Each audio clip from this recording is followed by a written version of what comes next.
ठीक है बच्चों, अब हम लोग आज जो हमारा टॉपिक है, हम लोग पढ़ रहे थे लीनियर और एंगुलर मेजरमेंट में, जिसमें से हमने लीनियर मेजरमेंट पढ़ा। उसमें से हमने vernier caliper, vernier height gauge, vernier depth gauge, इन सब के बारे में पढ़ा। अब हम लोग फिलहाल माइक्रोमीटर के बारे में पढ़ने जा रहे हैं, जिसको आप स्क्रू गेज भी कहते हैं। तो हम माइक्रोमीटर की हमें जरूरत क्यों पड़ी? तो हमारे पास वर्नियर था, उसके बाद हमें माइक्रोमीटर की जरूरत क्यों पड़ी? सबसे पहले तो ये जानने की जरूरत है। तो यहाँ ये समझने वाली बात है कि माइक्रोमीटर जो है वो वर्नियर कैलिपर से ज़्यादा एक्यूरेट होते हैं।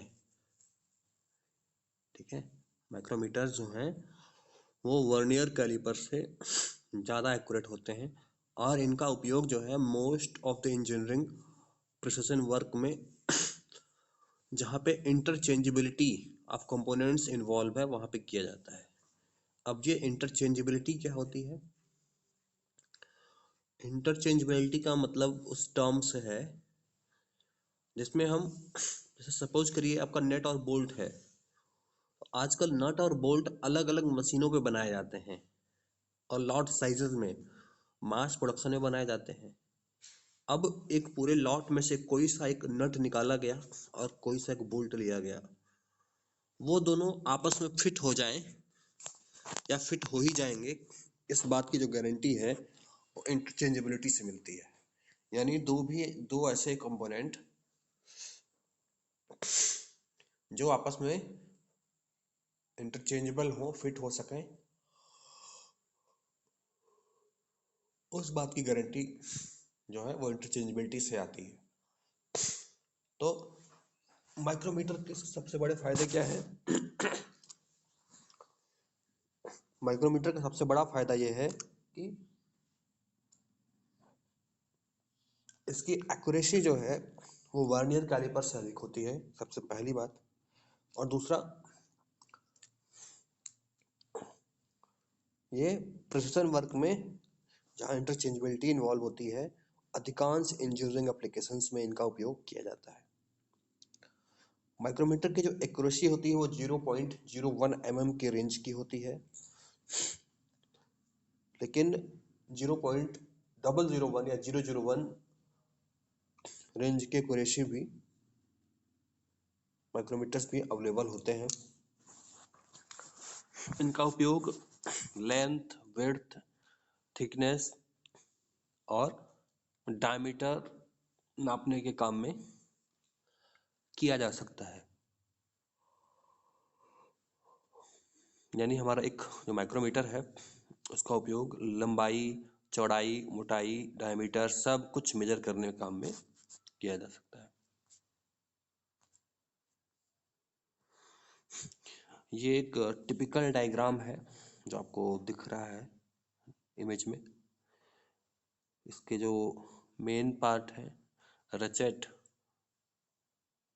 Locknut, sleeve scale, index line, spindle, anvil, measuring face, frame,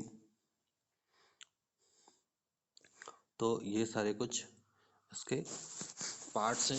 इसमें मेन जो पार्ट्स हैं, जैसे आपका रचेट हो गया। रचेट का काम होता है, इसको हम मेजरमेंट लेने के पहले 3 राउंड घुमा के 3 बार घुमाते हैं, टाइट करते हैं इसको, और फिर और प्रिसाइज मेजरमेंट हमको मिलता है। लिस्ट काउंट निकालने का क्या तरीका है? लिस्ट काउंट निकालने का भी तरीका सेम वही कि pitch upon total number of head scale divisions,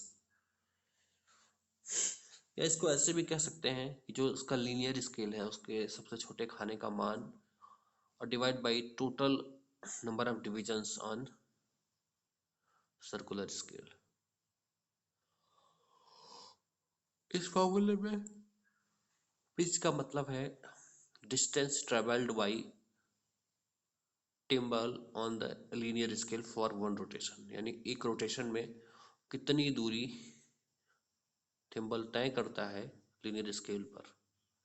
If the screw has a pitch of 0.5 mm, then after every rotation the spindle travels axially by 0.5 mm, and if the conical end of the thimble is divided by 50 divisions, then the least count will be, we have to divide 0.5 mm to 50, and this will comes out to the 0.01 mm.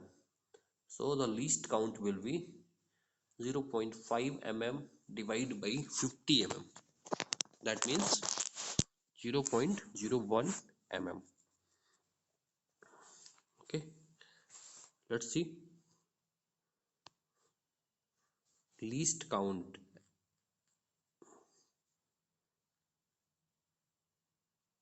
Least count is equal to, that will be 0.5 divided by 50, that will come out to the 0.01 and mm.